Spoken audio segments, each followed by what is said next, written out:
الشیطان الرجیم بسم اللہ الرحمن الرحیم الحمدللہ رب العالمین والصلاة والسلام علی سیدنا و نبینا و شفیعنا و حبیب قلوبنا و طبیب نفوسنا مولا و مولا الثقلین فاتح البدر الحنین جد الحسن والحسین بالقاسم محمد اللهم صل على وعلى أشرف الطيبين الطاهرين المعصومين المسلومين ولعنة الله على أعدائهم وغاصب حقوقهم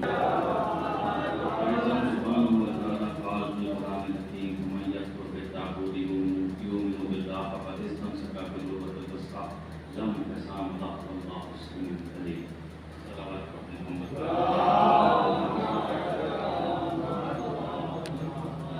آج مشورے ماہی مکرم کی پڑھتی مجلس ہے